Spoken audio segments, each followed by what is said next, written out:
Pria ini menggendong bayinya yang baru lahir, dia ingin mengakhiri hidupnya. Melihat putrinya berbaring dengan patuh di pangkuannya, dia sangat patah hati. Tapi kaki masih selangkah demi selangkah menuju pantai. Pada titik ini ada wanita berlari datang menghentikannya. "Jangan lakukan begitu, aku akan menjadi ibu Dandan." Dia seperti bidadari yang menyelamatkan nyawa dia dan anaknya. Ternyata istri pria ini mengkritisi kemiskinannya. Demi mengejar mimpinya, dia nekat meninggalkan suami dan anaknya pergi ke luar negeri untuk belajar di luar negeri. Pak Sucoel harus menanggung beban merawat putrinya.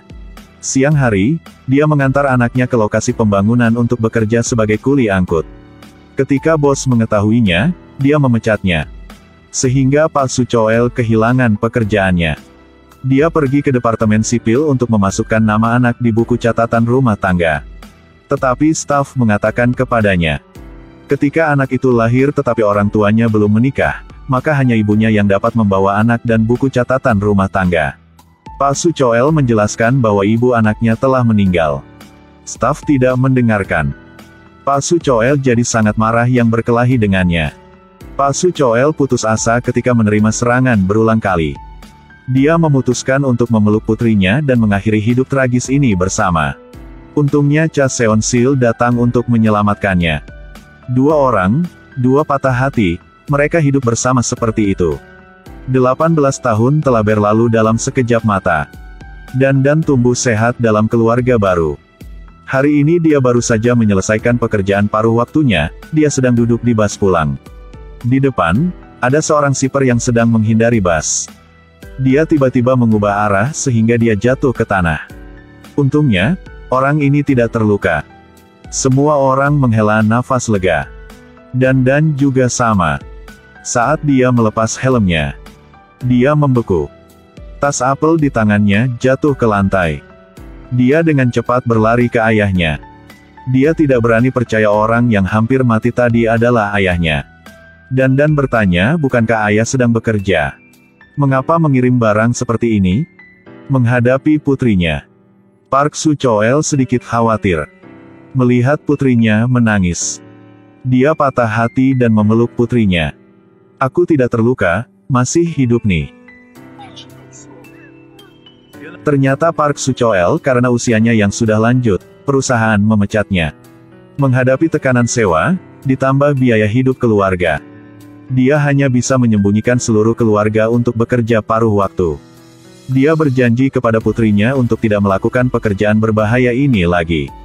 Keduanya kembali ke rumah dan mengetahui bahwa putranya yang membawa deposito rumah untuk berinvestasi, tapi ditipu. Seluruh keluarga akan pindah ke jalan. Dandan dibuat menangis oleh ibu tirinya.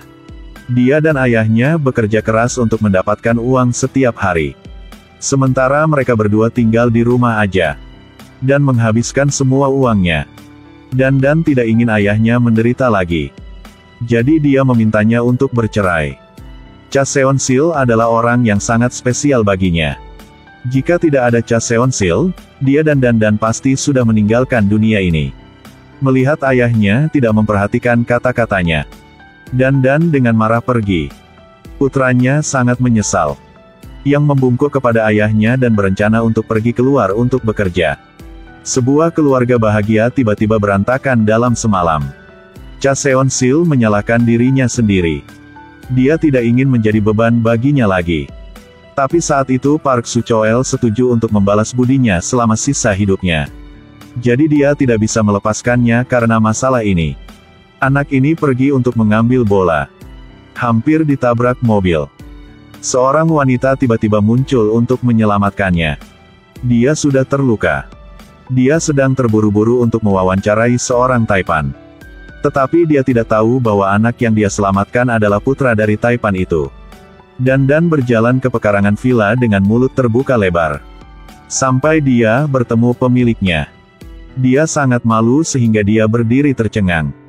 Kemarin, dia pergi sendirian ke hutan kecil untuk bersantai. Seorang pria yang mengenakan setelan barat mengikutinya. Ketika dia melihat bahwa dia telah mencapai tepi tebing, Dandan tidak tahu harus lari kemana, jadi dia mengambil termos dan memukul kepala pria itu. menyebabkan dia jatuh ke tanah. Baru setelah pergi ke kantor polisi, dia tahu betapa lucunya cerita itu. Setelah itu terjadi, Lee Yang-kok pasti tidak akan bisa menerimanya. Dan keluar dari kamar dengan kecewa. Tapi di luar dugaan, dia baru saja keluar dari pintu yang sudah menemui anak yang tadi. Josara mengucapkan terima kasih lagi. Juga memperhatikan penampilan Dan yang sederhana. Memikirkan merak yang baru saja pergi. Josara berpikir bahwa menjaga Dan di rumah ini akan baik-baik saja yang tidak memengaruhi posisinya. Jadi dia menceritakan kisah Dan menyelamatkan anaknya. Yang membuat Lee Jong-kok mengubah pandangannya tentangnya. Dan menerimanya. Dan sedang sakit kepala karena harus tidur di mana hari ini. Dia menerima telepon yang mengatakan bahwa dia telah menerima pekerjaan. Dia sangat senang. Dia pindah ke villa hari itu. Memang benar bahwa Taipan yang berbeda. Bahkan kamar pengasuhnya juga sama besar. Tapi di hari pertama dia melakukan kesalahan. Suara hujan di luar membuatnya tidak bisa tidur. Dan sekarang dia mendengar tangisan anak-anak. Suara apa ini? Apakah ada hantu? Dan merayap membuka pintu untuk memeriksa.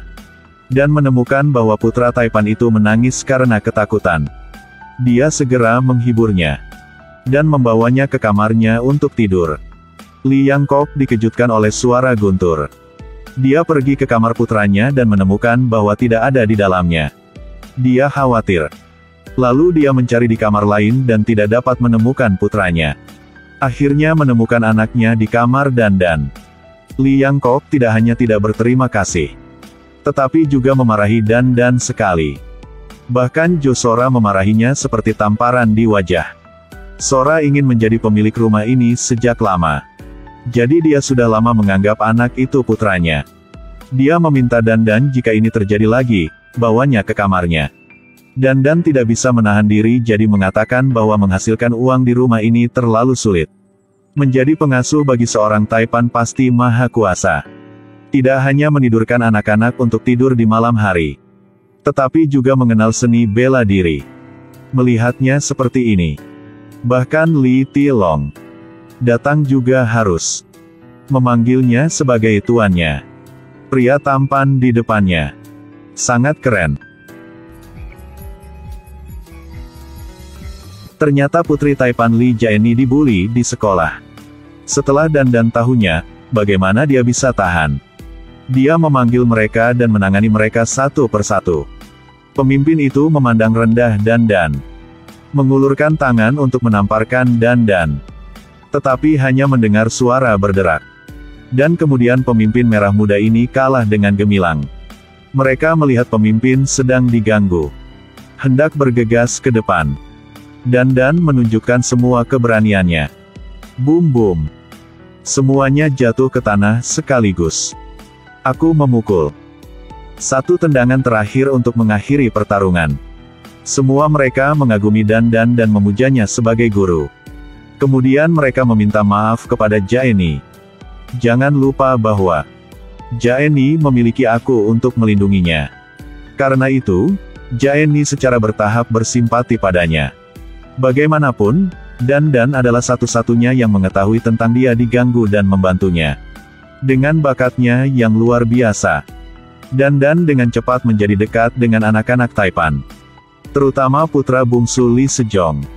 Pergi ke sekolah harus diantar oleh Dan. Sebelum masuk kelas, dia juga mengatakan bahwa dia harus menjadi yang pertama menjemputnya sepulang sekolah. Hari itu, seperti yang dijanjikan, Dan datang menjemput Sejong. Dia tertarik dengan permainan pinggir jalan. Jadi dia memohon Dan untuk membiarkannya bermainnya. Dan setuju. Tanpa diduga, adegan ini dilihat oleh Lee Yang-kok. Bagaimana bisa Lee Yang-kok membiarkan putranya memainkan game bodoh ini? Dia memintanya untuk tidak memainkan game ini lagi. Sejong marah dan tidak nafsu makan. Dan berpikir bahwa sekarang kita harus bergaul dengan anak-anak melalui permainan. Tidak apa-apa untuk menetapkan batas selama seminggu. Dengan alasan keras Dan Lee Yang-kok setuju untuk bermain 2 kali seminggu. Sejong mengetahui berita ini. dan lebih mencintai Dandan. Sora tidak ingin dia bermain-main game. Liang Kok kembali mengatakan bahwa soal anak-anaknya, mulai sekarang ia tidak perlu ikut campur lagi. Sora merasa sangat malu. Dengan dukungan berirama Dandan, hubungan ayah anak juga semakin dekat. Pengasuh melihat perubahan mereka, yang sudah memuji Dandan karena melakukannya dengan baik. Setelah berbicara satu sama lain, Dandan tahu bahwa sebenarnya Sejong bukanlah putra kandung Liang Kok, tetapi diadopsi sejak istrinya meninggal. Tak disangka, cerita ini terdengar oleh Sora. Dia menjadi marah. Sejong adalah putra dari keluarga ini. Adalah putra direktur.